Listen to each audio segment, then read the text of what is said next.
Hello and welcome to Cherokee's Chair Conversation, darlings. I have tea, so you know I have something good for you today. So, as I am preparing to publish my memoir, my publisher is on me about creating content and social media and getting out there and building that fan base. So, I am looking for people who deal with generational curses. Generational curses, if you know what that is, if you want to know more, make sure you subscribe below. We will be discussing them in Cherokee's Chair Conversations. My memoir should be out by the summer of this year. And in case you're wondering, okay, well, what is this generational curse that you keep speaking of?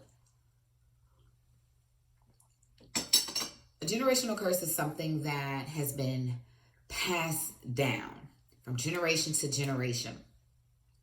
A lot of times you have addiction issues. There is childhood sexual abuse. There's divorce, teenage pregnancy. There are a lot of different things that we don't understand that we deal with that unfortunately have been passed down from generation to generation. And we will continue the cycle if we don't know better, and then if we don't apply and do better. So one of the generational curses that I am still dealing with and struggling with today is control. The need to control every outcome, to have a plan A, B, C, D, E, F. As soon as something goes wrong, I'm on it. I'm frantic. I'm trying to control how this person feels. I'm trying to control how that person feels, what they're saying, what they're doing. Honey, that's exhausting. And I wore myself out doing that. And I want to shout out my mom because she is the first person in my life that started to mention or even understand and recognize generational curses. My journey with the Lord, with God, with my spirituality has brought me to a place of realizing that I don't have control. And guess what? I don't want it, honey, because it's exhausting.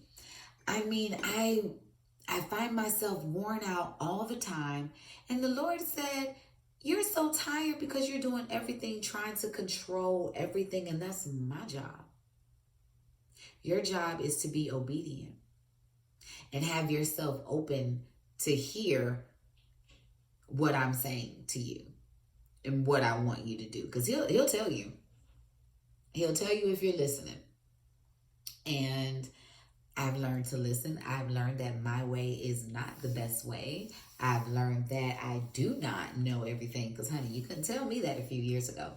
And learning to accept that no matter how hard I try, he's going to do what he wants to do, and it's going to work out how it's going to work out. I'm not saying you're not supposed to prepare. I'm not saying that you're not supposed to do the right things, because you are. Okay, that keeps you from going on a whole other path. What I'm saying is when things go wrong, let them. There's a lesson in it. Learn the lesson. Ask God what he wants you to get out of it. Don't complain as much through it. I'm still working on that. And you keep praying and focusing on him, and he'll guide you. So that is what I am working on. I am hoping that I can break that curse, and so that my son or any future generations don't feel that pressure to have to make everything right.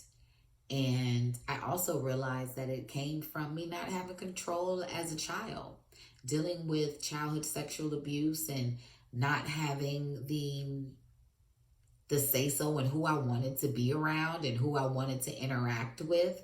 I grew up in the era of a child is supposed to stay in a child's place and they are to be seen and not heard, which is dangerous.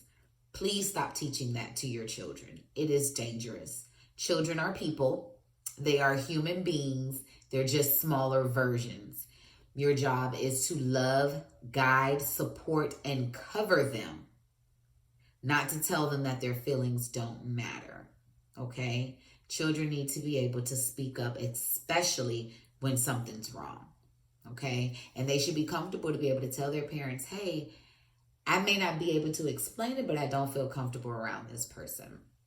So, if you give your children a little bit of control in the beginning, they maybe won't turn out to be such control freaks. But again, look back into your family history. Ask some questions. Sit down with your parents. Sit down with your grandparents if you're blessed to still have them. And if you are blessed to still have a great grandparents and have that generation around, please make sure you sit down and you speak with them. And start having some open dialogue. There may be some hurt feelings, and some people may not want to admit to things, and that's okay. But once you recognize some of your generational curses, your eyes will be opened and you'll be able to make better decisions. But just remember, God has control. Make sure you subscribe below and you'll be hearing more from me soon. Enjoy your tea.